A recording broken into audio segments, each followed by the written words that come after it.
Bismillahirrahmanirrahim. Assalamualaikum warahmatullahi wabarakatuh.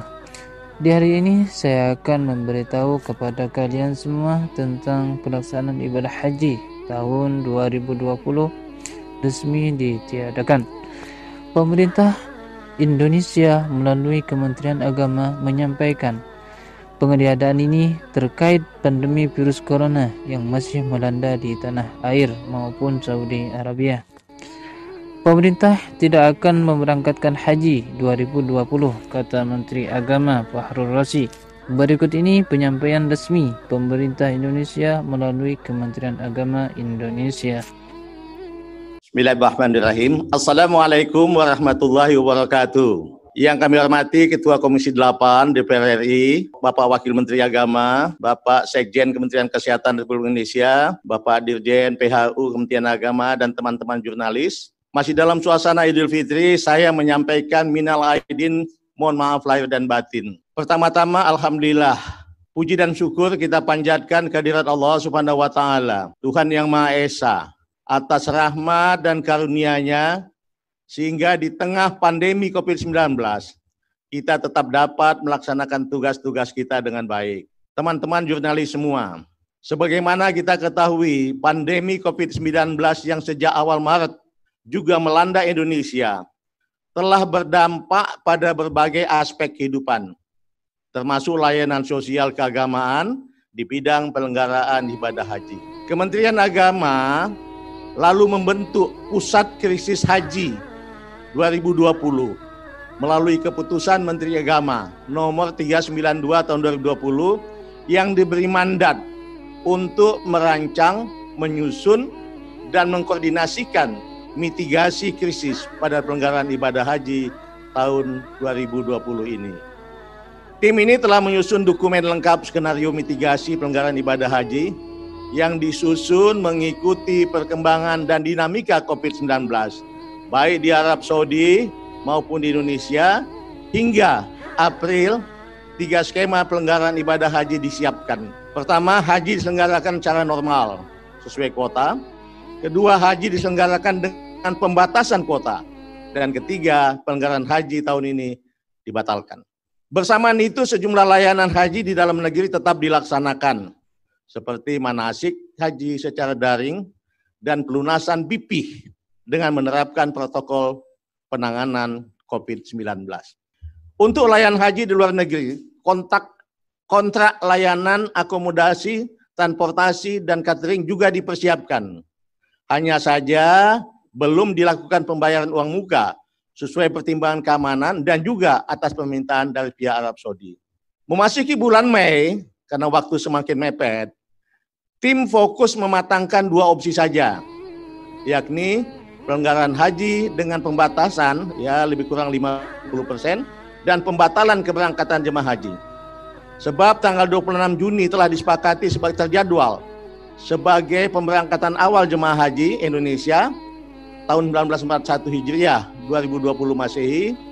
Dari situ kami menghitung mundur tentang kecukupan waktu pemberangkatan jemaah dengan segala proses dan konsekuensinya. Skema pengurangan jemaah diambil karena harus ada ruang yang cukup untuk pembatasan fisik atau physical distancing jemaah, baik di asrama haji, di dalam pesawat, di pemondokan, maupun di area-area ritual haji, khususnya di Al-Musna, Arafah, Musdalifah, dan Mina. Dalam skenario ini, rentang waktu berhaji pasti akan lebih lama dari biasanya, sebab ada tambahan masa karantina 14 hari sebelum keberangkatan, 14 hari setelah tiba di Arab Saudi, dan 14 hari setelah tiba kembali di tanah air Indonesia. Protokol kesehatan juga mewajibkan setiap jemaah untuk memiliki sertifikat bebas COVID-19 dari pihak yang berwenang. Bersamaan itu, Kementerian Agama juga menjalin komunikasi dengan pemerintah Kerajaan Saudi melalui Kementerian Luar Negeri Republik Indonesia perihal permohonan informasi penyelenggaraan haji tahun 1441 Hijriah atau tahun 2020 Masehi ini. Kementerian Agama juga telah melakukan kajian literatur serta menghimpun sejumlah data dan informasi tentang haji di saat pandemi di masa-masa lalu. Didapatkan fakta bahwa pelanggaran ibadah haji pada masa terjadinya wabah menular telah mengakibatkan tragedi kemanusiaan di mana puluhan ribu jemaah haji menjadi korban. Kita tahu Saudi Arabia pernah menutup haji, ibadah haji pada tahun 1814 karena wabah tahun, 1837 dan 1858 karena wabah epidemi, 1892 karena wabah kolera, 1987 karena wabah meningitis. Indonesia juga pernah menutup karena pertimbangan masalah agresi Belanda tahun 1946, 47, dan 48. Menteri Agama Fathur Rahman Kafrawi mengeluarkan maklumat Kementerian Agama nomor 4 1947 tentang penghentian ibadah haji di masa perang itu. Kementerian Agama juga telah melakukan konsultasi kepada otoritas keagamaan di Majelis Ulama Indonesia (MUI) untuk mendapatkan pandangan keagamaan terkait pembatalan keberangkatan jemaah haji di masa pandemi. Setelah itu, tentu Kementerian Agama juga sudah melakukan komunikasi dengan mitra kami, Komisi 8 di DPR, tentang perkembangan situasi ini, baik melalui komunikasi formal rapat kerja maupun komunikasi informal secara langsung. Kami juga masih akan menggelar rapat kerja dengan Komisi 8 setelah acara pagi ini. Berbagai situasi ini menjadi pertimbangan penting dalam memutuskan kepastian pelanggaran haji tahun 2020. Pada pagi ini, pihak Arab Saudi tak kunjung membuka akses bagi jemaah haji dari negara manapun. Akibatnya, pemerintah tidak mungkin lagi memiliki cukup waktu untuk melakukan persiapan, utamanya dalam pelayanan dan perlindungan jemaah. Berdasarkan kenyataan tersebut, pemerintah memutuskan untuk tidak memberangkatkan jemaah haji pada tahun 2020 atau tahun 1441 Hijriah ini. Saya ulangi, pemerintah memutuskan untuk tidak memberangkatkan jemaah haji pada tahun 1441 Hijriah atau tahun 2020 ini. Keputusan ini saya sampaikan melalui keputusan Menteri Agama Republik Indonesia nomor 494 tahun 2020 tentang pembatalan keberangkatan jemaah haji pada pelanggaran ibadah haji tahun 1441 Hijriah atau tahun 2020 Masehi. Sesuai amanat undang-undang, selain persyaratan kemampuan secara ekonomi dan fisik, kesehatan, keselamatan dan keamanan jemaah haji harus dijamin dan diutamakan sejak dari embarkasi atau debarkasi, dalam perjalanan dan juga saat di Arab Saudi. Sungguh ini sebuah keputusan yang cukup pahit dan sulit. Di satu sisi kita bersama telah berusaha dengan segala upaya untuk menyiapkan pelanggaran haji tahun ini sebagai perwujudan tugas pembinaan dan pelayanan. Tapi di sisi lain kita juga memikul tanggung jawab untuk memberikan perlindungan bagi jemaah dan petugas haji. Tanggung jawab ini merupakan bagian dari pelaksanaan kewajiban negara dalam menjamin keselamatan warganya.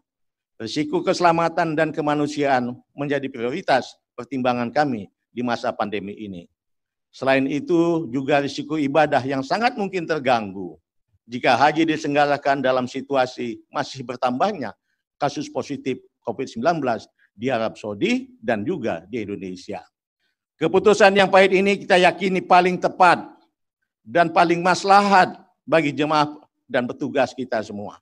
Keputusan pembatalan keberangkatan haji ini sudah melalui kajian yang sangat mendalam karena pandemi COVID-19 yang melanda hampir seluruh negara di dunia, termasuk Indonesia dan Arab Saudi, dapat mengancam keselamatan jemaah. Agama mengajarkan menjaga jiwa adalah kewajiban yang harus diutamakan. Ini semua menjadi dasar pertimbangan dalam menetapkan kebijakan ini. Pembatalan keberangkatan jemaah haji ini berlaku untuk seluruh warga negara Indonesia. Maksudnya pembatalan itu tidak hanya untuk jemaah yang menggunakan kuota haji pemerintah, baik reguler maupun khusus, tapi juga jemaah yang akan menggunakan visa haji mujamalah atau undangan, atau furada yang bersifat visa khusus yang diterbitkan oleh Arab Saudi. Jadi tahun ini tidak ada pemberangkatan haji dari Indonesia bagi seluruh warga negara Indonesia. Teman-teman jurnalis semua, seiring keluarnya kebijakan pembatalan keberangkatan tersebut, jemaah haji reguler dan khusus yang telah melunasi biaya perjalanan haji atau BP tahun ini akan menjadi jemaah haji tahun 1442 Hijriah atau 2021 Masehi mendatang.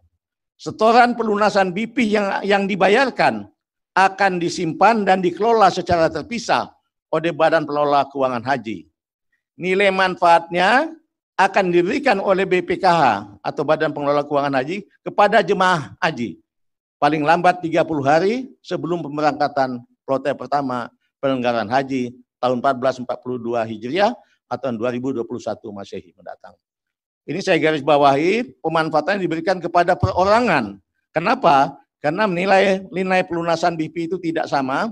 Yang paling rendah adalah sekitar 6 jutaan, yaitu untuk jemaah yang di Aceh dengan uang mukanya 25 juta, sedangkan yang paling tinggi sekitar 16 juta untuk yang pemberangkatan dari Makassar.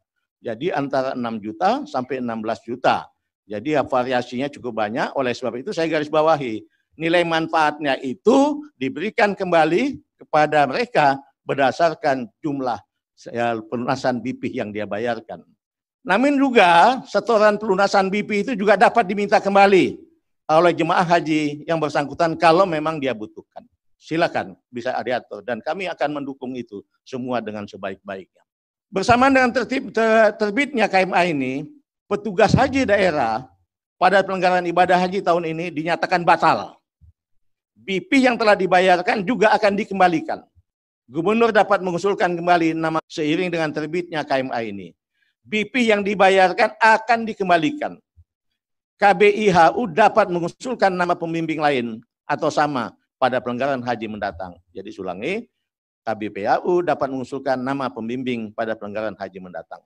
Semua paspor jemaah haji, petugas haji daerah, dan pembimbing dari unsur KBIHU pada penyelenggaraan ibadah haji tahun 1441 Hijriah ini atau 2020 Masehi akan dikembalikan kepada pemilik masing-masing.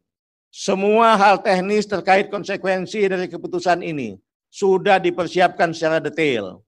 Nanti saya persilakan teman-teman jurnalis berkomunikasi dengan Dirjen PAU atau dengan juru bicara Kementerian Agama untuk bisa mendapatkan penjelasan lebih teknis. Akhirnya kami menyampaikan rasa simpati yang mendalam kepada seluruh jemaah haji yang terdampak pandemi COVID-19 tahun ini, sehingga tertunda keberangkatan hajinya.